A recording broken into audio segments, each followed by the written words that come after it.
¿Cómo están? Un nuevo programa Amanece con nosotros, por supuesto, con la mejor información. Hoy, lunes 14 de octubre, realmente ha sido muchos días de que no hemos tenido programación por obvias razones. Sin embargo, gracias a Dios se derogó, en teoría, el decreto 883, de lo cual vamos a estar dialogando en este momento con un invitado muy especial que realmente conoce muchísimo este tema, como es el director ejecutivo del Instituto Ecuatoriano de Política Económica, quien es el economista José Lo Andrade, del cual vamos a estar tratando cómo afectaría la toma de medidas planteadas por el gobierno hacia la ciudadanía, si se sigue o no se sigue este decreto, dado a que se habló, se dialogó, pero no había una resolución firmada en la cual ya se determine que deja sin efecto estas medidas tomadas de este decreto, ¿no? Bueno, muchas gracias por la invitación y yo quisiera empezar contextualizando las cosas, ¿no? ¿Cómo llegamos a esta circunstancia? Y quisiera empezar de esa manera. Primero, lo que tienen que entender los ecuatorianos es que durante la década anterior tuvimos unos ingresos extraordinarios procedentes del precio del barril de petróleo. Esto fue un shock exógeno. Esto sucedió porque los precios de los commodities, en este caso del petróleo ecuatoriano, subió gracias a que la demanda de China y de India se incrementó fuertemente durante ese tiempo. Luego, el gobierno de la Revolución Ciudadana, o el gobierno de Rafael Correa, si se le puede llamar gobierno, asumió que esos ingresos extraordinarios, que ese boom petrolero iba a permanecer por siempre, de tal manera que triplicó el gasto gubernamental, aumentó la nómina, en suma aumentó el gasto público, lo cual es el equivalente a suponer que durante 3 o 4 meses tú vayas a tener un ingreso extraordinario, pongamos de $2,000 adicionales, tú dices, wow, durante 3 o 4 meses voy a recibir mucho dinero y decides comprar una casa. Entonces, ahí es donde te equivocas. Una cosa es un ingreso extraordinario y otra cosa es un gasto permanente. En el caso del gobierno ecuatoriano, el ingreso extraordinario se lo asumió como si fuese un ingreso permanente, de tal manera que cuando aumentaron el gasto permanente, cuando la nómina pasó a aumentar, cuando se triplicó el tamaño del Estado, quedó un gasto permanente ahí, listo a financiarse por siempre. Una vez cayeron los precios internacionales del petróleo, el gasto permanente estaba ahí a la orden del día, mientras tanto los ingresos desaparecieron. ¿Qué sucedió entonces en este contexto? Pues el gobierno de la Revolución Ciudadana recurrió al endeudamiento público, se endeudó con el gobierno chino, se endeudó con los chinos y esto de aquí permitió financiar ese déficit permanente, ahora sí, que surgió producto de ese aumento desmedido del gasto público. Una vez llega este gobierno, pues tiene que hacer frente a las mismas necesidades de efectivo. Si has incurrido en un gasto permanente, siempre tendrás que obtener, para solucionar el problema, o un ingreso permanente o en su defecto, ir no sé, cazando o encontrando formas de financiar ese gasto que está ahí presente en todo momento. ¿Qué fue lo que hizo el gobierno? Asistió al Fondo Monetario Internacional y le pidió su aval y le pidió un crédito. Lo importante de un acercamiento con el Fondo Monetario Internacional es que una vez que te otorga un aval, otros organismos multilaterales también lo hacen, de tal manera que vuelves a ser una especie de sujeto de crédito. Con esto, pues, se obtuvo, al menos en palabras, al día de hoy se han cumplido con los términos, se obtuvo la idea de obtener, más claro, $10,000 millones durante cerca de 3 años, y cada trimestre el FMI vendría a revisar qué fue lo que sucedió con Ecuador, si estaba cumpliendo con los objetivos, las metas y los acuerdos trazados. Ojo, fue el gobierno ecuatoriano el que se acercó al Fondo Monetario Internacional. Fue el gobierno que se acercó al Fondo Monetario Internacional por la sencilla razón de que estaba quebrado, por la sencilla razón de que estábamos en crisis. La crisis existía con o sin Fondo Monetario Internacional. Luego también debemos tomar en cuenta lo siguiente: si tú tienes determinado dinero, te lo gastas como se te da la gana y luego vas a un banco y le dices préstame dinero, no puedes tirarle la culpa al banco de lo que te pasa. La culpa es tuya por haber sido desordenado. En este caso, durante la década anterior hubo irresponsabilidad fiscal que a la fecha nos sigue pasando factura. Ahora, una vez que llegamos a estas circunstancias, dentro de las condiciones o de los acuerdos del Fondo Monetario Internacional estaba hacer una reforma fiscal, estaba hacer una reforma de orden más monetario, pero en el sentido de tener más autonomía el Banco Central, y aparte tener una reforma laboral. En el decreto 883 lo que se intentó fue hacer una reforma de orden tributario para mejorar la sostenibilidad de las finanzas públicas. Como ya se ha dicho, o como lo he dicho en anteriores ocasiones, el problema en las finanzas públicas se trasladó a la economía del país, lo cual en definitiva es lo que estamos viviendo el día de hoy. Cuando el gobierno intenta, o más claro, cuando el gobierno elimina mediante este decreto los subsidios a la gasolina, lo que intentó fue aumentar los ingresos de manera sostenida o de manera permanente para cubrir el gasto permanente, es decir, tratar de equilibrar las finanzas públicas en parte de manera tal que el día de mañana no tengamos que recurrir a endeudamiento o a posteriores endeudamientos. Claro, porque no hay algo que nos respalde como para poder salir. En efecto, o sea, si has comprado una casa, lo que necesitas para poder pagar las letras de la casa es un ingreso permanente. Necesitas un trabajo. Exacto. ¿Ya? No puedes pagar una casa con cachuelos, o sea, aguanta que ya me sale dentro de 2 meses algo y va a ser una buena platita. No, una casa se paga de manera reiterada, mes a mes, y en este caso, pues lo que el gobierno intentó fue financiar de manera permanente el gasto. ¿Cuáles eran las alternativas? La alternativa siempre fue reducir el gasto público. Siempre fue recortar la nómina en lo innecesario. Siempre fue mejorar la calidad del gasto, racionalizar la calidad del gasto. Es decir, mira, como que tú tuvieses, no sé, una pérdida de ingresos en tu casa y tú dices, bueno, ¿en qué podría yo gastar menos? Y tú dices, bueno, tal vez no sea momento de comprar dulces, tal vez sea el momento de hacer dieta, tal vez sea el momento de, no sé, de en lugar de estar comiendo en la calle, pues cocinar un poco más en casa. Tal vez sea el momento de suspender ese viaje que yo tenía pensado para realizar en la playa, pues lo difiero hasta que las condiciones hayan cambiado. En términos prácticos, eso es lo que debió haber hecho el gobierno. Como no lo hizo, tomó la vía de equilibrar por la vía de ingresos, es decir, tratar de mantener en parte el gasto público intocable, financiándose a través de ingresos. ¿Qué vías tenía? Aumento del IVA, terrible hubiese sido, honestamente, la vía del IVA me parece la más nociva de todas. ¿Por qué? Porque si ya de hecho teníamos detenida la actividad económica, si de hecho teníamos presupuestado crecer al 0% este año y al próximo año y el que viene después de eso, o sea, si la economía no está funcionando, si la gente no te está comprando, si de hecho no hay actividad económica, si tú tienes un local y no vendes nada y de remate se aumentan los impuestos, no hay reactivación económica. O sea, esto de aquí se termina de hundir, era como decir hacerle más huecos al barco que está hundiéndose. Entonces, por eso la vía del IVA no era viable. No era posible. La otra vía siempre es la del endeudamiento, pero ¿y hasta cuándo nos vamos a endeudar? O sea, no se puede uno endeudar. ¿Y cuándo salir de la deuda? Pues no. Tenemos pagos para los próximos años del orden de entre más o menos 9.000 millones de dólares. O sea, este gobierno y los que vienen van a seguir pagando endeudamiento pasado, que se dio en gran parte, que se adquirió en gran parte durante la década perdida, más bien. Claro, entonces, o sea, es que todo el mundo ya menciona y ya se encasilla cuál es la década disque ganada, pues no. Bueno, entonces lo que sucede es que vamos a tener que tener nuevos desembolsos. El gobierno podía tomar la vía de seguir endeudándote, pero tú no puedes pagar una casa a punta de deuda. O sea, espérame que voy un ratito al banco, espérame que voy a sacar de la tarjeta de crédito, espérame que yo voy a prestarle a mi hermano, espérate que le voy a prestar a mi papá, tienes que tener algo fijo, un ingreso fijo.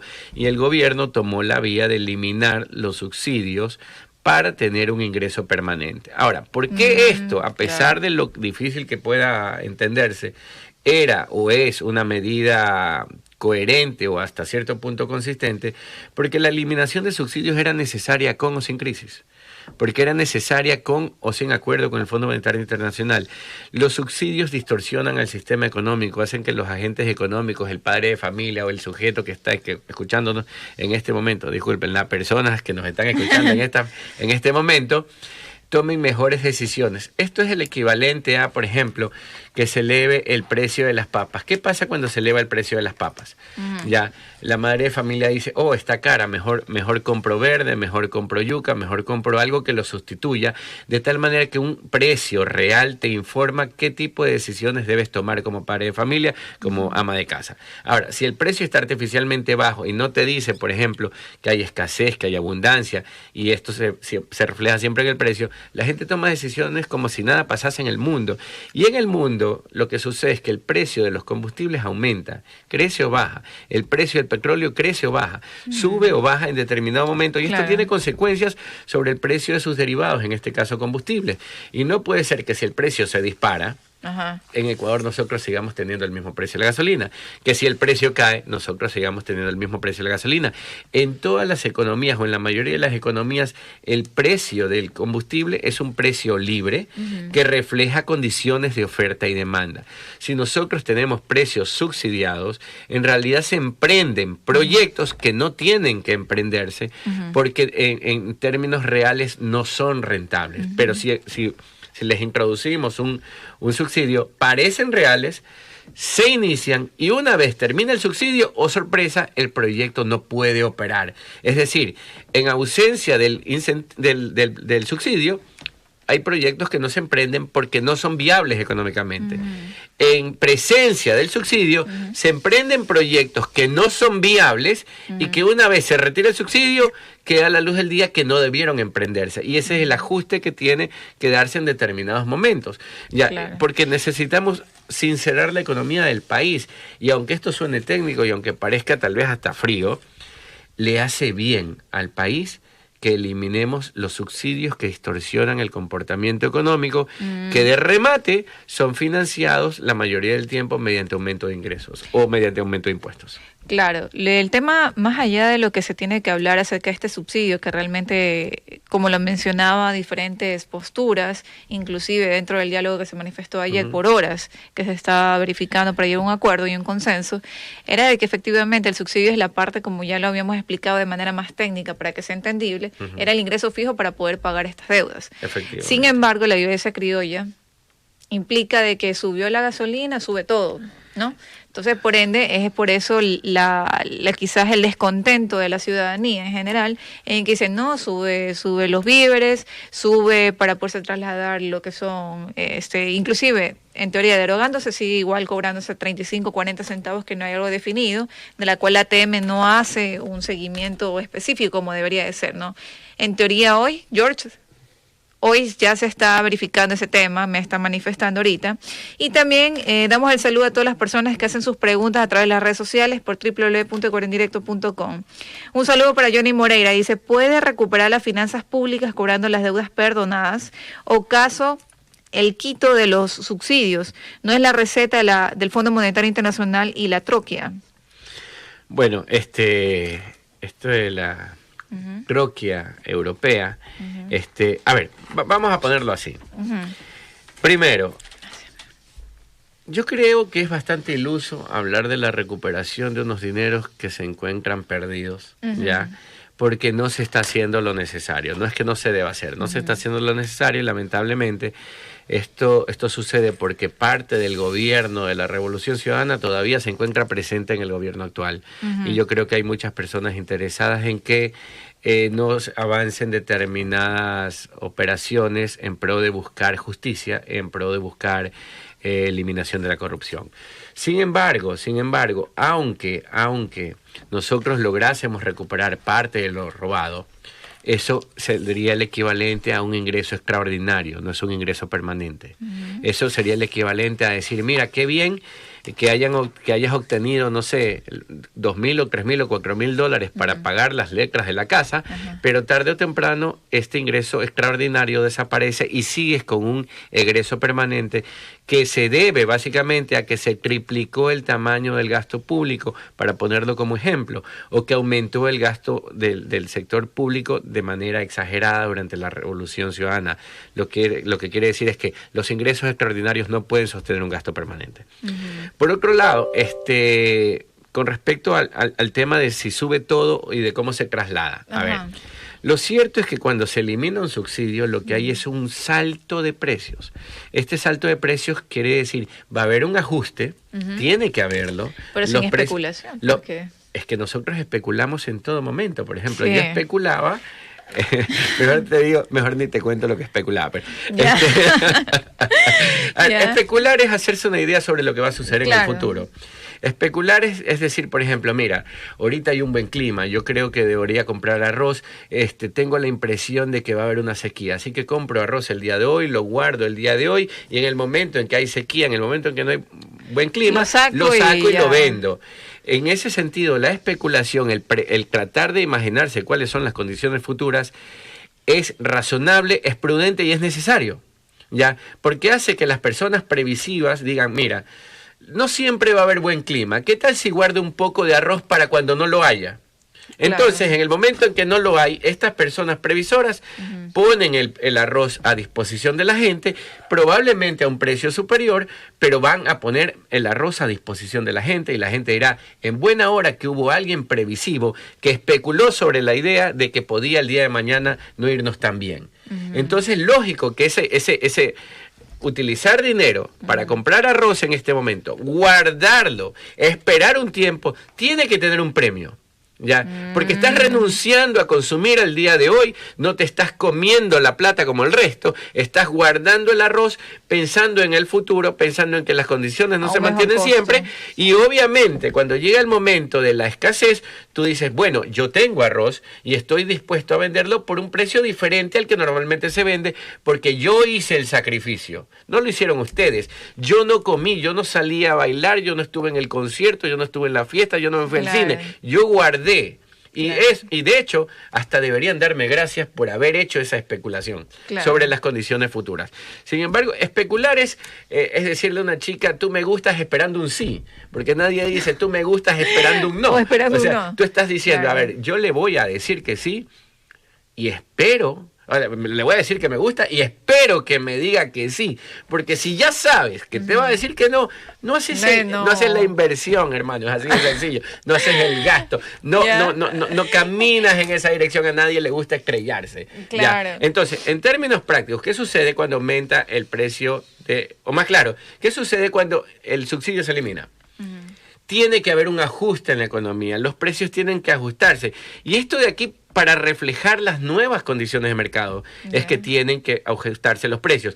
Eso es normal, o sea, si tú tienes un camión y transportas del lugar A al lugar B una serie de cosas y ahora subió el precio de los combustibles, es natural que tú desees cobrar algo más por el flete, porque ahora tú haces un flete a cada rato, claro. Es natural que tú quieras subir el precio. Ahora, es natural también que del otro lado alguien te diga, uy, no, pero es que mira, que no estoy vendiendo, que me estás cobrando mucho. Es natural que del otro lado te digan, mira, yo estoy dispuesto a hacer una concesión y tal vez pagarte un poco más, pero no puedo pagarte todo lo que decías. Y ese encuentro entre los que forman la parte del acuerdo es lo que da lugar al nuevo precio. La gente no puede subir el precio como se le da la gana, porque si no, yo que tengo un restaurante diría, bueno, para solucionar los problemas que he tenido durante los últimos 10 días, voy a subir el precio del plato, del almuerzo a $15, para recuperarme. Vamos, pues, ¿cuánta gente va a venir a comer?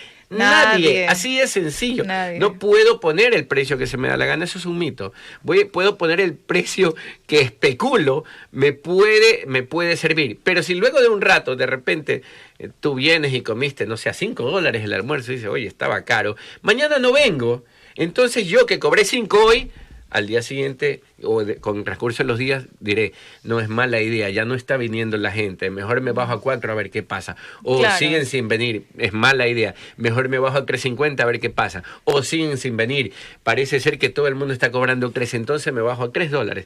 Lo cierto es que el precio es un descubrimiento, es un tratar de atinarle a la cantidad que logra hacer que la gente te compre y que de alguna manera haga sentir al cliente o al consumidor que lo que está comprando vale la pena. Entonces, era cierto, tenía que haber un ajuste de precios en la economía, dado que una variable importante de los, digámoslo así, de los medios de producción, de los factores de producción, combustible, había variado. Ahora, esto de aquí no era por siempre.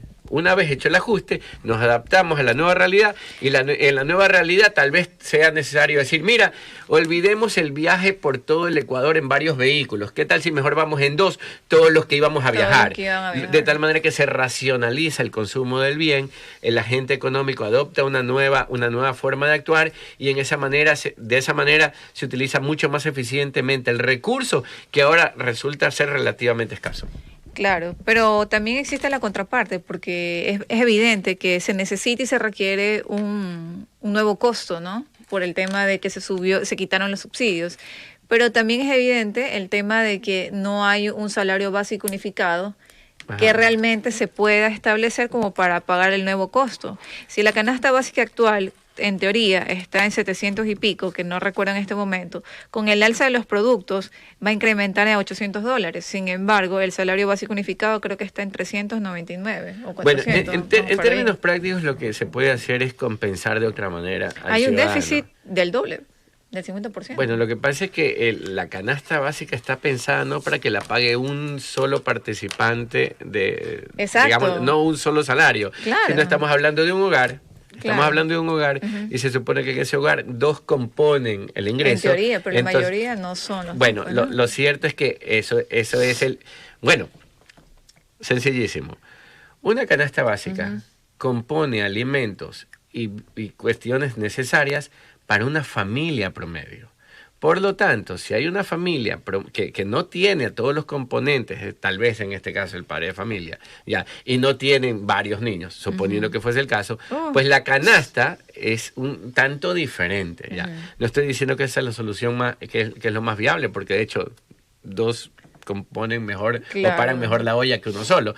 Sin embargo, lo que podemos hacer para que el precio de la canasta básica caiga al piso es integrarnos al mundo, es permitir que haya importación peruana, colombiana, chilena, americana, europea, asiática, para que los precios de todo, de absolutamente todo, bajen de precio. O sea, no se necesita ya decir aumentemos necesariamente el salario, porque de hecho, o sea, hemos estado parados 10, 12, 13 días. 12 días. Ya. La situación antes de esos días ya era crítica.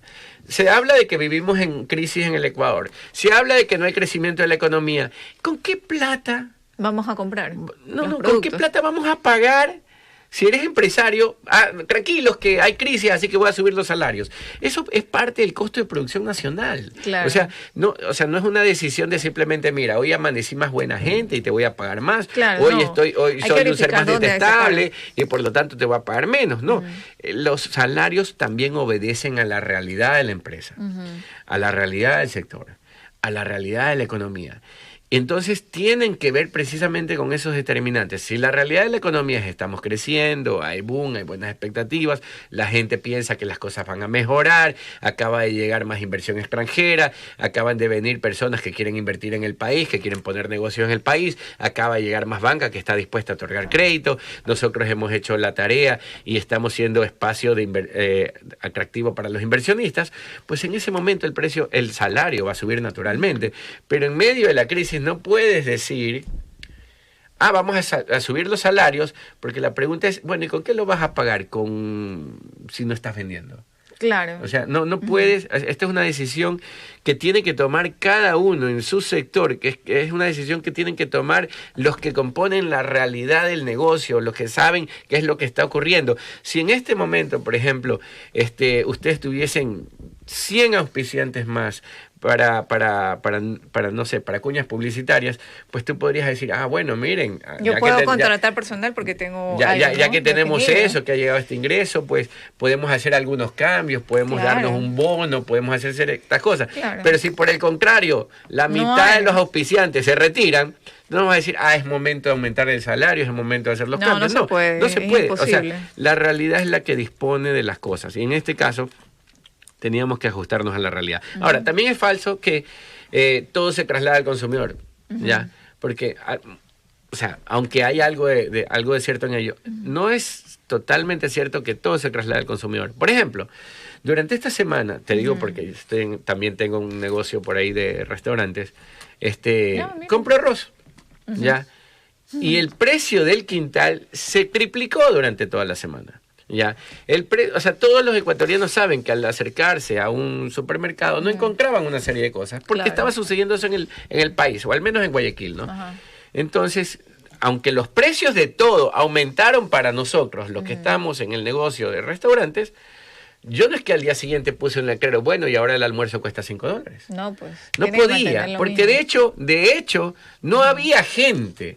Estábamos todos desesperados por vender algo. Me refiero a los que estábamos en restaurantes, los que estábamos en un mall, los que estábamos en el mercado. Todo el mundo quería vender. Sí, hasta los centros de distracción también. Querías obtener algo. O sea, los locales se cerraban, no simplemente, o sea, tras que no había gente, los cerraban. Entonces, en el momento en que estás abierto, tú dices, quiero algo, no pones en ese momento un letrero que diga, hemos incrementado los precios de nuestros productos por la crisis. No, porque ya no había gente, con eso terminabas de espantarla.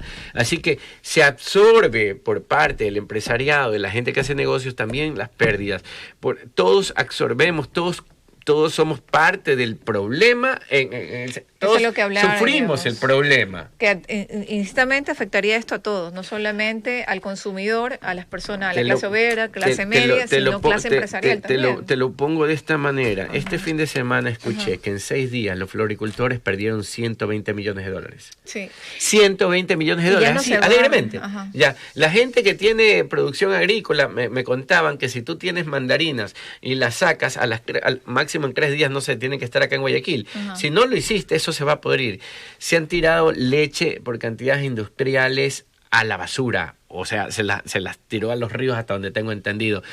Todo el mundo perdió. Esto que ha sucedido en estos días le está pasando una factura bárbara al país. Sí, eso sí es verdad. Y bueno, en este caso, ¿cómo se podría reactivar la economía del país dado las circunstancias que estamos en este momento? Bueno, para empezar tenemos que procesar bien qué fue lo que sucedió, ¿no? Al día de hoy, después de al menos de la manifiesta intención de derogar el decreto 883, que honestamente, y con el perdón de las personas que nos están escuchando, me parece terrible. Me parece terrible, ¿por qué? Porque no puede ser que un grupo de personas que ponen el caos en el país, que cierran carreteras, que destruyen ciudades, que generan vandalismo, que van y, por ejemplo, incendian parte de la Contraloría General del Estado, luego estén diciendo, bueno, ya que destruí de todo, mira la capacidad de destrucción que tengo y por lo tanto tienes que negociar conmigo. Yo creo que lo que sucedió el día de ayer sienta un pésimo precedente, porque no puede haber reforma ya en este país que sea manejada de tal manera de, si no me gusta, salgo, destrozo al país, lo paralizo, cierro carreteras, evito que todo marche normalmente, hay vandalismo y luego pues sentémonos a negociar. Yo creo que lo que sucedió ayer fue terrible en ese sentido. Pero también hubo una parte que dijeron que los indígenas no fueron los que ocasionaron eso, sino más bien se mencionaba muchísimo a través de todo lo que es la prensa internacional, inclusive RCN. ¿Sí o no, George? RCN, si me lo pueden manifestar, salió indicando que habían personas infiltradas tanto de Colombia, venezolanos, cubanos. En efecto, no dudo que hayan personas. Hubo temas de vandalismo. Yo no dudo que hayan personas infiltradas, no dudo que hayan personas que hayan aprovechado el momento para saquear. Eso todo es cierto. Pero no puede ser que si un grupo de personas cierran carreteras. Claro, yo entiendo el punto final. Y evitan que no haya producción, la normal actividad económica, ellos sean los que determinen la agenda del país. Claro. Eso no puede suceder. El gobierno, creo, debió haberse mantenido firme en una medida que, de paso, a pesar de lo que a pesar de cómo se observe, era una medida relativamente correcta, porque apuntaba en la dirección correcta, en la dirección de otorgarle ingresos permanentes a un gasto que tenía que ser financiado de manera permanente. La otra vía, la que siempre hemos mencionado, es, reduce el gasto. Y así tú haces una reducción de gasto permanente, por lo tanto no necesitas un ingreso permanente. Si tú reduces en 10%, en 15% el tamaño del sector público, pues ahí tienes la cantidad de dinero, o sea, más claro, ahí tienes compensado esa falta de ingresos. Ya no necesitas esos ingresos, ya no necesitas endeudarte, ya no necesitas más impuestos, ya no necesitas alternativas por la vía del ingreso, puesto que has hecho lo otro, reducir el gasto, que es lo más sano, porque si a ti en tu casa un ingreso se pierde, si tu esposo, si tu esposa acaban de perder el trabajo, lo lógico es que vas a reducir el gasto, no vas a decir, ¿sabes qué? ¿Qué tal si salimos a gastar para reactivar la economía? No, nadie habla o sea, a nadie se le ocurre hacer esa cosa. Tú dices, bueno, dado que no tenemos este ingreso, pues por lo pronto dejemos de hacer parte de lo que estábamos haciendo y seamos más eficientes en el uso del dinero que queda y tratemos de disminuirlo y hagamos el gasto de manera más racional, mientras los ingresos permanentes vuelven a aparecer. O sea, es una ecuación sumamente sencilla. Ahora, ¿qué sucede en este país? Bueno, si es que efectivamente en los días que pasan el decreto llega a eliminarse formalmente, jurídicamente, y tiene efectos, probablemente el precio de los combustibles vuelva al precio anterior. Probablemente haya un aparente reajuste hacia atrás de algunos de los precios de la economía, pero eso va a dejar latente el problema que el gobierno ya tenía. ¿Cómo financiar el déficit? En este caso, pues nuevamente nos queda la solución del gasto público. No se quejen la solución del recorte del gasto público. Queda la solución parcial de mayor endeudamiento, que se va a pagar tarde o temprano con más impuestos. Ya queda la solución terrible de aumentar el IVA, por ejemplo, o la de aumentar el impuesto a la renta, o la de aumentar los impuestos, pero esto de aquí tiene que financiarse sí o sí, o recorta el gasto, el sector público, o aumenta sus ingresos, pero el déficit permanente genera problemas permanentes, el desahorro público, el déficit público genera problemas sobre el conjunto de la economía que al final del día explican por qué somos pobres. ¿Ya? Porque un equilibrio normal, o sea, si tú tienes una familia, hay una cantidad de ingresos, hay una cantidad de gastos, lo normal es mantener determinado equilibrio en el gasto. Claro. No puedes de manera sostenida tener déficit, porque tarde o temprano, una vez que consumas la tarjeta de crédito, una vez que te consumas todo lo que hay en el banco, una vez que tus amigos, tus padres, tus hermanos te hayan prestado dinero, llegará el momento en que tú digas, bueno, ¿y ahora cómo se paga? Claro. Y da la casualidad de que tenés que comenzar a sortear a quién le pagas, ya mientras tus ingresos siguen siendo fijos. Entonces, no podemos tener déficit público permanentes. Lo que debió haber sucedido es que haya una disminución del gasto público de manera permanente. Luego, la otra solución, la solución efectiva al problema del sector público y del sector privado, es que nos integremos al mundo. Aquí tienen que suceder algunas cosas. Primero, tenemos que darle certeza jurídica a los inversionistas. Tiene que este país gozar de estabilidad política, cosa que no sucede y cosa que con el presidente el día de ayer, la verdad es que ahora tiene más signos de negativo que de positivo. La certeza jurídica y la estabilidad en este país se encuentran en entredicho, puesto que si a alguien no le gusta lo que está pasando, basta con tirar piedras como para que la medida se venga para atrás. Pero luego de eso, los acuerdos comerciales. Yo creo que los acuerdos comerciales con cualquier país del mundo, sobre todo Estados Unidos, los países asiáticos, son tremendamente importantes porque abaratan el costo de vida a la gente y a la larga lo que le interesa a la gente es tener precios más baratos, es consumir más barato.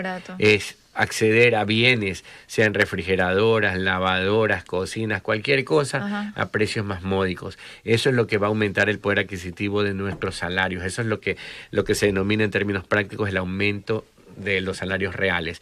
Eso puede suceder. Simultáneamente, un acuerdo comercial te brinda unas garantías jurídicas que no tenemos en el país, porque en el momento en que tú suscribes un acuerdo comercial, importas legislación que le da seguridad a aquellos que intervienen en el acuerdo. Es decir, en caso de discrepancia, esto no va a ser resuelto en Ecuador, va a ser resuelto en un espacio que nosotros hemos designado mediante una corte mediadora o mediante una corte internacional, y vamos a acatar las resoluciones de esa corte. Entonces le otorgas una seguridad jurídica a este país que no la tiene. ¿Ya? Entonces, el acuerdo comercial no solamente que nos permite obtener bienes y servicios a más bajo precio, sino que simultáneamente nos otorga esa seguridad jurídica que el Ecuador no posee en este momento y que quedó bastante en entredicho el día de ayer. Sí, lamentablemente el tiempo ha sido demasiado corto como para poder abordar este tema que es importante, porque realmente hasta que no haya esta sustitución de este decreto, sigue manteniéndose el decreto, pero más allá del tema es la preocupación cómo se va a subsanar todo lo que se ha perdido y el endeudamiento que sigue manteniendo latente, pues, ¿no? Bueno, el problema está ahí. El problema sigue ahí, es como que apagamos la llamita, pero sigue ahí, o sea, no se ha perdido el tema, ¿no? Espero que el gobierno sea lo suficientemente inteligente para haber manejado esto del día de ayer con todos los errores que tenga de la manera adecuada, y que en los próximos días veamos que el alcance de lo que sucedió ayer no es tan nefasto como a primeras luces parece ser. Claro, así es. Bueno, le agradezco mucho por habernos acompañado el día de hoy, y a todas las personas que nos están viendo a través de www.ecuadorendirecto.com. Quédese con nosotros porque regresamos con mucha más información.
Amanece con nosotros desde el programa que se transmite de lunes a viernes de 9 a 10 de la mañana, y su conductora es Berenice Valdés. Varios temas importantes para la familia ecuatoriana son tratados en este tema.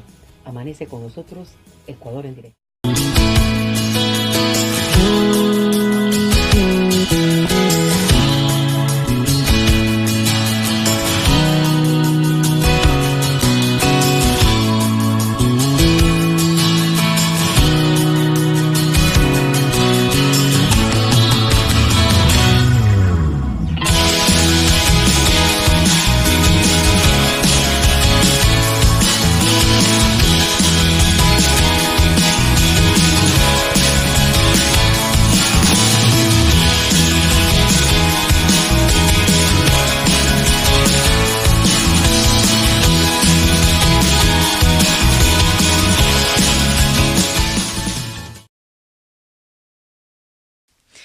Regresando a este brevísimo corte comercial, por supuesto, con muchísima más información, y para todas las personas que están conectadas, fácil y sencillo, por Facebook Live, vas al buscador, pones Ecuador en directo, vas a la pestaña de videos y estarás conectado a nuestra programación en vivo para que puedas conocer mucho más acerca de todo lo que estamos abordando el día de hoy, dado a que, como es de conocimiento público, todas estas manifestaciones, todos los eventos que se han dado, las pérdidas económicas planteadas, las pérdidas humanas que se han dado, y sobre todo cómo podemos salir de este tema, pues, ¿no? Porque hemos perdido muchísimo. ¿Cómo podemos ganar?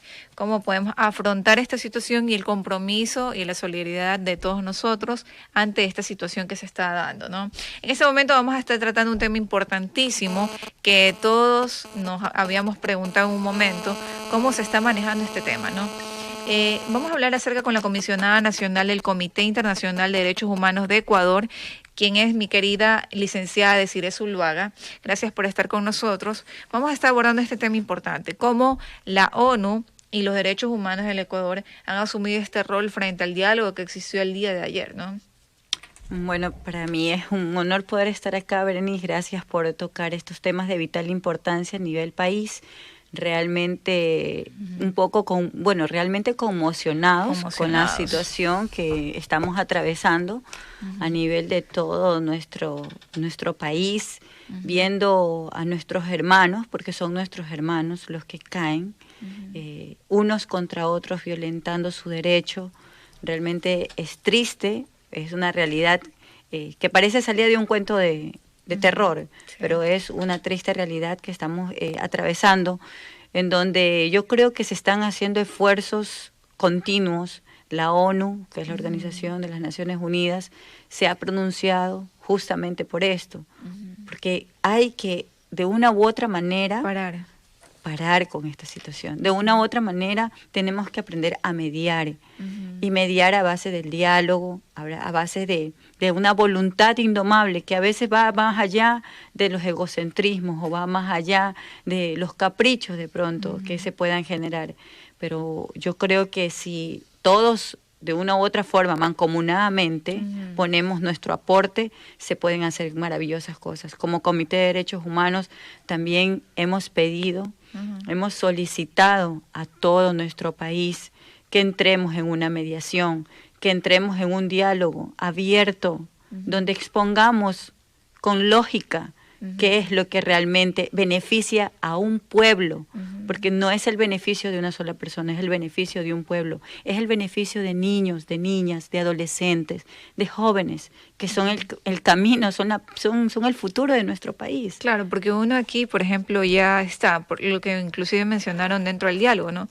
Que ellos son personas efímeras, que están en un tiempo determinado, pero lo que ellos querían era salvaguardar el tema, era de los que venían atrás. Correcto. Que es los jóvenes, los niños, ¿no?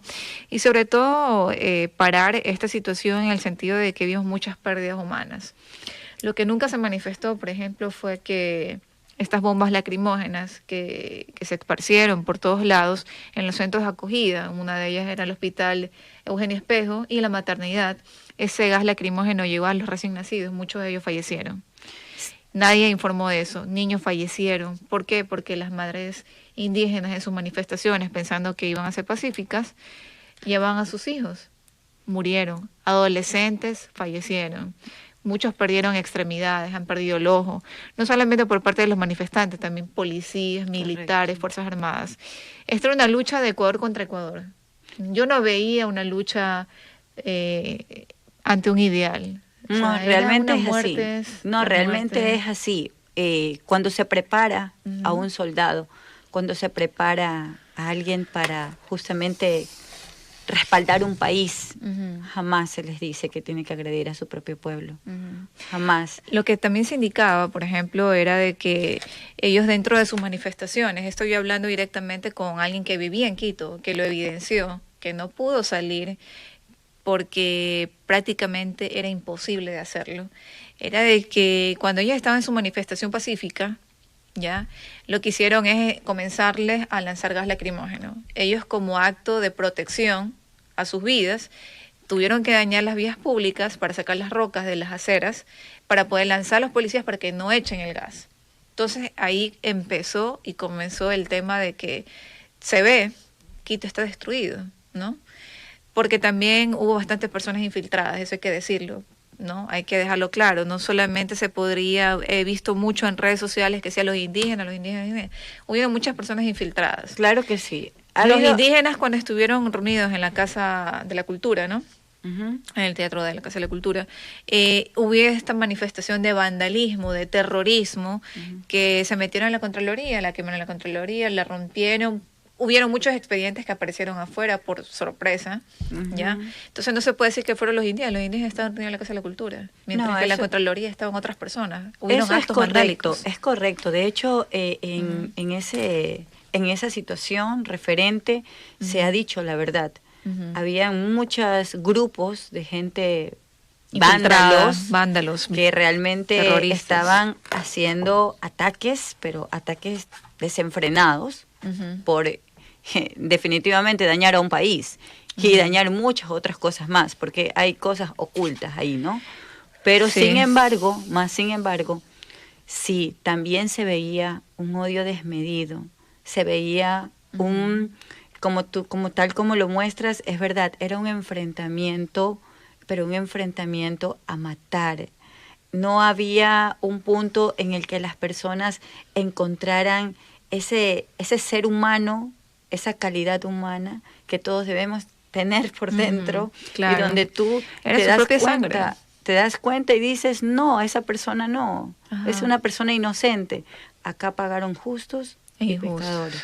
Entonces, yo creo que es un momento de reflexionar, es un momento de hacer un alto, hacer un cese a esta guerra que estamos viviendo, y más bien yo creo que deberíamos darnos la oportunidad de retomar nuestra conciencia, primero como seres humanos y también como profesionales, hacia cuál es el objetivo, hacia dónde queremos ir, hacia dónde queremos llevar nuestro país. Lo que más me preocupa un poco, que te lo voy a plantear en este momento, es el hecho de que todavía no hay una sustitución del decreto 883. ¿Qué pasará en el momento en que quizás el decreto 884, que para que se sustituya el anterior, no se formule temas que quizás la comunidad indígena no esté de acuerdo? Vamos nuevamente a estar enfrentados ante esta situación, porque lamentablemente, y es lamentable, los que quieren desestabilizar el país son los que van a aprovechar esta situación para crear nuevamente actos vandálicos, para crear actos de terrorismo, porque esto de aquí no son manifestantes, esto de aquí es vandalismo, y un vandalismo violento. Dentro de los videos que no se han expuesto en ningún medio público, yo estaba desesperada el día de ayer y lo tengo que manifestar el día de hoy, quería saber qué pasaba, porque ni un solo medio informó al respecto. El único medio que informó fue los que tenían cable por Claro TV, el canal 26 Oromar TV, correcto, que dio los eventos transcurridos de las 2:30 de la tarde hasta las 3 y piquito, ¿ya? Que inclusive dejaron de transmitir porque este periodista reconocido, que debe de ser valorado, fue el único comunicador que informó la realidad social que se vivió. Y fue terrible, porque hubo un momento en que la persona que estaba transmitiendo la conducción de este programa tuvo que hablar, porque el gas lacrimógeno, las bombas Molotov, eran tan dispersas en todos lados, correcto, que comenzó a vomitar el que estaba en el momento grabando, y se veía también, hay también decirlo y manifestarlo, qué bueno que los médicos hayan salido a las calles sin importarle absolutamente nada. Admirable, realmente es admirable, de las acciones más admirables que he podido admirable. La Cruz rescatar. Roja, los bomberos, no les importó absolutamente nada. Bueno, estuvieron ahí. Déjame decirte que ahí es donde se ve que todavía tenemos personas solidarias, humanos, gente de ejemplo, gente que admirar, gente que respetar. Yo también veía esas escenas y créeme que mi corazón rebosaba de felicidad, porque decía, wow, cuánta gente acordonando un hospital, cuánto médico poniendo su vida a favor de otros. Eso es vocación de servicio. Sí. Lo mismo que ha pasado con personas de la Cruz Roja, lo mismo que ha pasado con bomberos, que donde veía imágenes donde ellos por clamor pedían que pare esta guerra, Sí. donde estaban Era tratando de doloroso, buscar, totalmente doloroso. buscando la forma de ayudar a las personas más necesitadas. Yo quiero creer y estoy segura, porque yo creo que aquí vemos gente calidad maravillosa, humana. y yo creo que debemos unirnos en oración, y pienso que las cosas se van a dar para hacer algo favorable. Y sobre Pienso todo que no hay esto festejo, porque el día de ayer en las noticias, en el día de hoy yo lo primero que hice 5 de la mañana que me levanto es ver todas las noticias y decía los indígenas festejaron hasta altas horas de la madrugada. Señores, no hay festejo. Correcto. Perdimos vidas humanas, perdimos niños recién nacidos, perdimos no solamente patrimonios culturales, perdimos biodiversidad, no respetamos el medio ambiente, hubo hartísima contaminación por todos lados, llantas quemándose. O sea, no hay festejo, no sé qué festejo. No, correctamente. En esto no se trata No hay festejo. esto no se trata de un festejo. Esto se trata de calmar Sí, un poco esta definitivamente, situación, o sea. y esto se trata de encontrar un punto de mediación que genere cosas positivas para nuestro país, porque así no vamos a llegar a ningún desarrollo, a ningún crecimiento. Así lo único que estamos haciendo es extinguiéndonos Como seres humanos. Estamos Exactamente. Ecuador contra Entonces, todos. yo creo que la ONU se ha intercedido. Yo creo que si la conferencia episcopal ha entrado en este tema de mediación a nivel país, yo creo que ellos tienen ahorita una gran responsabilidad, porque es tan Eso es lo que dijeron difícil, ayer. Se quedaron hasta la madrugada. es tan duro estar en medio de una situación como esta, más sin embargo su compromiso social, su compromiso moral va más allá de esto, y es el hecho donde ellos están trabajando tras bastidores, han pasado toda la madrugada trabajando, Sí. tratando de hacer una mediación, y yo pienso que si somos gente razonable, yo creo que si somos gente de bien, gente que queremos construir un futuro para nuestro país, yo creo que se van a llegar a buenos términos, a buenos resultados. Hay que esperar. Hay que ser un poquito pacientes, porque son cosas muy delicadas, son temas muy delicados a nivel Claro, país. porque hay un tema de trasfondo. Eso es lo que justamente en la primera entrevista, si no viste el programa completo, te invito a que te suscribas, vayas al canal de YouTube en Amanece con nosotros y podrás ver toda la programación. Específicamente en el primer bloque hablamos con el director ejecutivo del Instituto Ecuatoriano de Economía Pública para analizar el tema económico, ¿no? Cómo se puede reactivar la economía del país dando a tantas pérdidas económicas que son innumerables. Correcto. Porque es una pérdida que no se va a mediar, no se va a ganar de aquí a mañana. Es pérdida, punto. Pero lo que se trata de manejar es el tema, ¿no? De cómo podemos salir de este problema latente, porque es un problema realmente económico insostenible que no se puede salir adelante. Y mi preocupación es el hecho de que si la comunidad en general no está de acuerdo con el decreto 84 que se sustituiría el 883, ¿cómo se va a manejar la ONU y los derechos humanos del Ecuador para poder mediar y no caer en caos nuevamente? No, bueno, ellos ayer, a través de una prensa nacional e internacional que estuvo aquí, ellos quedaron comprometidos justamente con ser veedores de que se dé de una u otra forma la paz a nivel del país. Que quede un consenso. Y entonces yo creo que el compromiso de ellos es un compromiso muy serio, muy formal, y ellos van a llevarlo a cabo, sin lugar a duda. Ya. Vamos a entrar en un proceso de mediación, de una o de otra manera. Yo sé que ahorita la situación no está del todo tan transparentada, más Claro. sin embargo, eso no significa de que no se pueda mediar. Eso no significa de que no podamos ver más allá de cualquier interés propio y ver el interés y el bienestar de todos. Entonces, para eso están estos coach mediáticos, para eso están estos coach aquí, para mediar, porque justamente no se vulnere ni el derecho de unas personas ni los de los otros, sino Claro. que más bien que Un encontremos consenso. un consenso para Claro. todos, por el bienestar de todos. Y esperemos con la bendición de Dios que esto se dé. Nosotros vamos a estar haciendo un proceso sostenido a través también del Comité de Derechos Humanos. Hacemos un pedido a nivel nacional a cada uno de nuestros hermanos ecuatorianos, a cada una de las familias ecuatorianas, para que encontremos el punto de diálogo, para que de una u otra forma en nuestros medios de comunicación, porque normalmente nos enganchamos Claro, de cualquier forma y información. buscamos información, pero que generemos la paz. Ajá. Busquemos generar la paz, porque si bien es cierto, Berenice, se habla de que los altos funcionarios deben buscar la mediación, pero esa mediación también Se tiene que dar desde tiene casa. que crearse desde nuestros propios hogares. Desde Esto casa, tiene claro. que darse desde nuestras propias familias, orientando a nuestros niños, orientando a las personas que viven con nosotros, orientando a nuestros vecinos. O sea, tenemos que aprender a ser buenos ciudadanos con buenos valores. Exacto. Porque no sé si te pudiste percatar, y así también como hablamos de valores y de principios, también vemos cómo en redes sociales se agrede.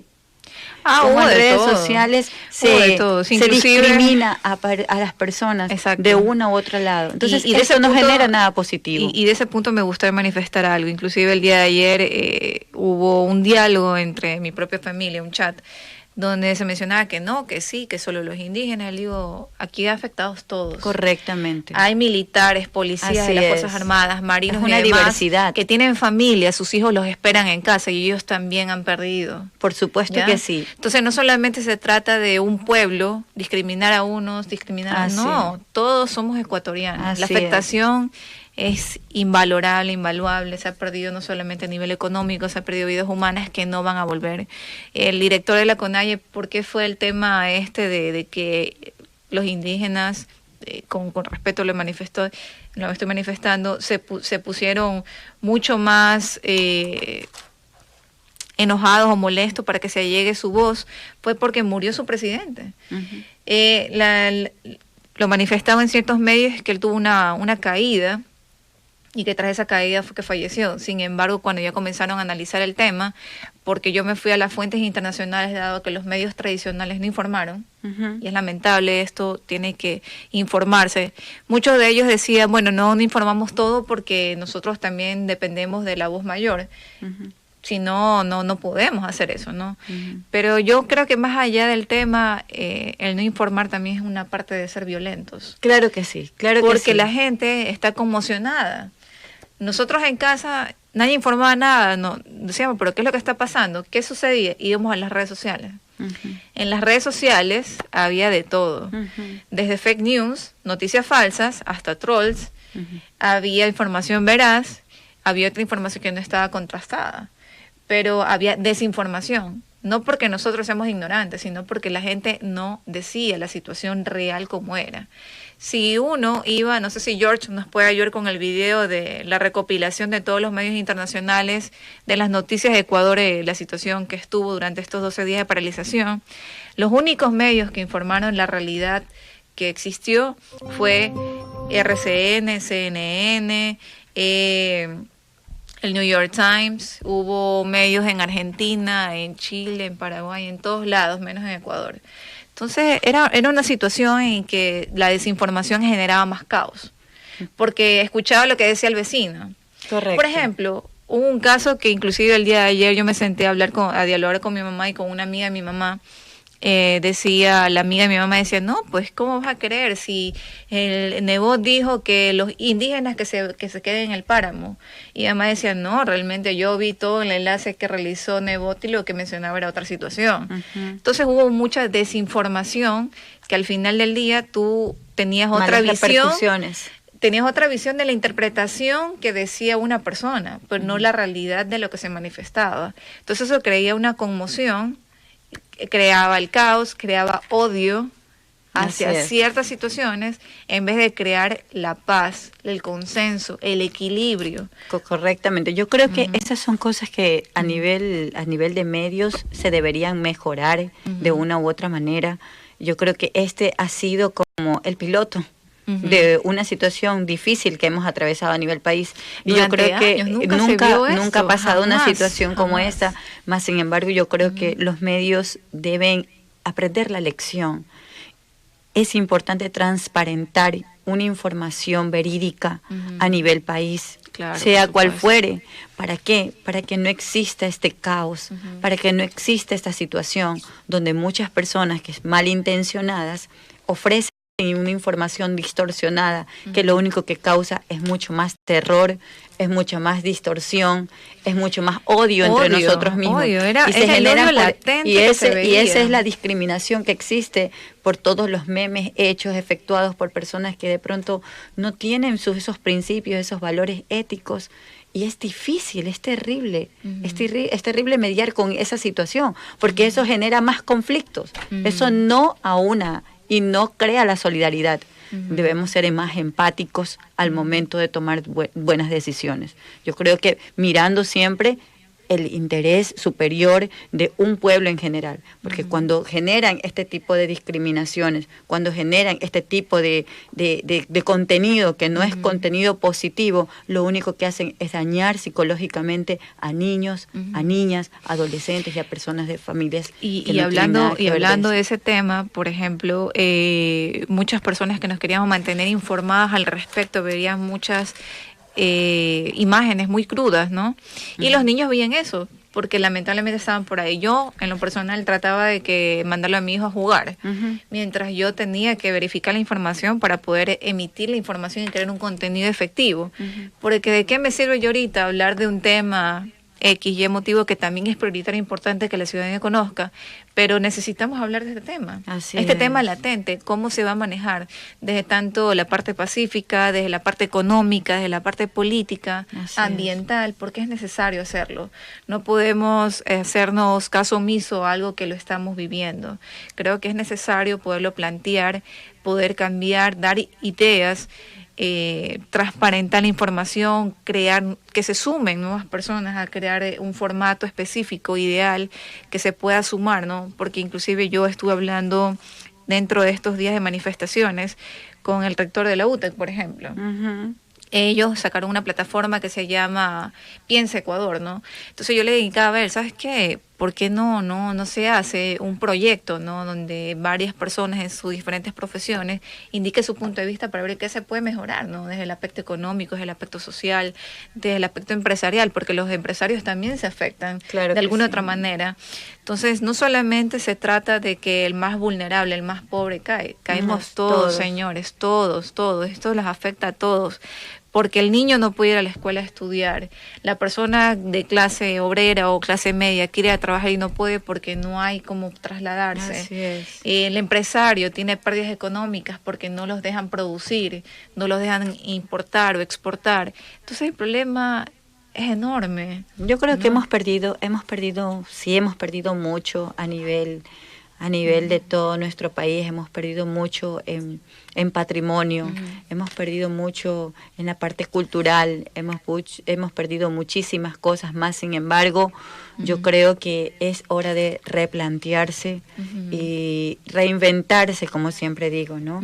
Y tras la situación complicada, ver las posibilidades, ver cómo apaleamos esta problemática con acciones positivas. Yo creo que tenemos personas muy competentes en nuestro país, con muchas potencialidades, con muchas habilidades, estrategias para poder mediar de una u otra forma y para poder desarrollarnos, crecer a nivel país, porque todo no está perdido. Yo creo que sí podemos sentarnos de una u otra forma desde todos los ejes, tanto educativo como económico, como social.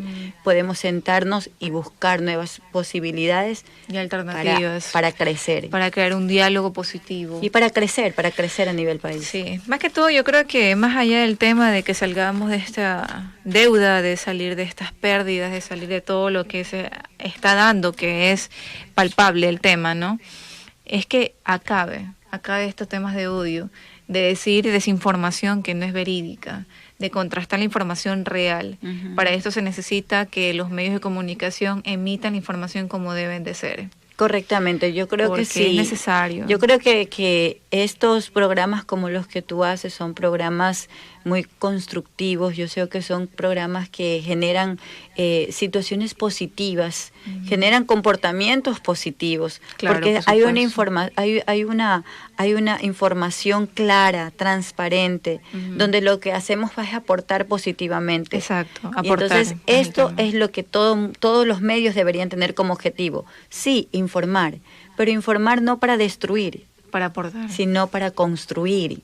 Es informar para que las personas estén informadas, es informar para crear espacios de diálogo.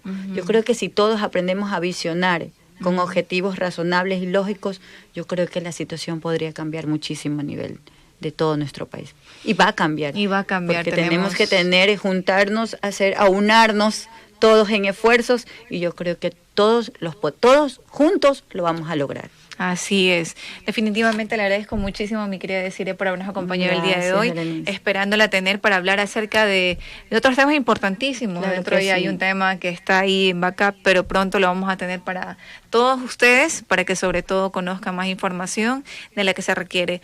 Le agradezco también a todas las personas que se han sumado a todas nuestras redes sociales, indicándoles que ya hemos retomado la programación normal de lunes a viernes a las 9 de la mañana en Amanece con Nosotros, para que puedas conocer toda la situación actual que se está dando en nuestro país y sobre todo de qué manera podemos afrontar y salir adelante. Conmigo será hasta el día de mañana, esperando que se conecten nuevamente, y te espero a las 9 de la mañana. Chao.